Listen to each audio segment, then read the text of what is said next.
Greetings and welcome back to room 303 in our chats with Emily as we are calling our readings through the poetry of Emily Dickinson. We turn now in the Johnson edition to poem 483, A Solemn Thing Within the Soul. You will immediately remember that in some ways we're back to 315, 317, both of them. Remember 315, he fumbles at your soul as players at the keys before they drop full music on. We're going to get the drop of a fruit in this poem. He stuns you by degrees. Or 317, just so Jesus raps, he doesn't weary, last at the knocker and first at the bell. Then on divinest tiptoe standing, might he but spy the lady's soul when he retires. Chilled or weary, it will be ample time for me, patient upon the steps. Until then, heart, I'm knocking low at thee.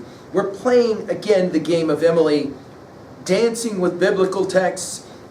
Matthew 13:39 seems to be maybe behind this one. The harvest is the end of the world and the reapers are the angels, Matthew 13:39. Or you'll remember as well Genesis 28 and Jacob's ladder, and of course that early treatment that we gave to the whole idea as well early on when we were talking about Jacob's ladder in poem 59. We'll be playing that game as well. Our assumptions are that you've been following our stuff at learnstrong.net, down that left-hand side, Chats with Emily, our playlist. I'm hopeful that you've already worked through as well our preceding 482 poems. We just finished with 482.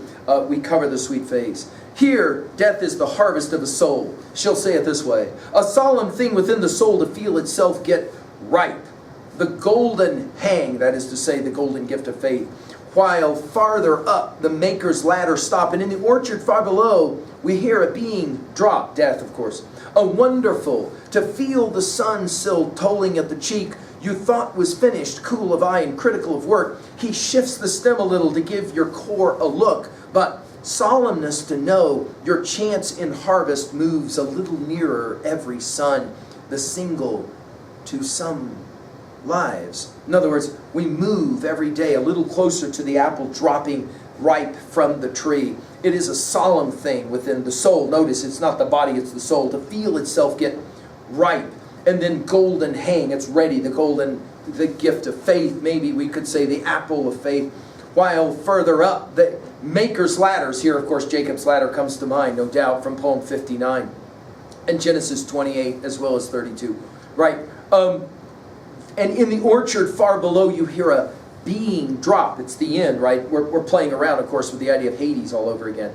A wonderful takes us back to poem 6. To feel the sun, notice it's S-U-N, but it could be S-O-N in Christ. Then we'll get to sun at the very end of the poem again. Still toiling at the cheek. Some have read a little bit of sexual language here with cheek and core. You thought was finished, cool of eye and critical of work. Hear all those C sounds. He shifts the stem a little. I told you in 172 poems she uses this word little.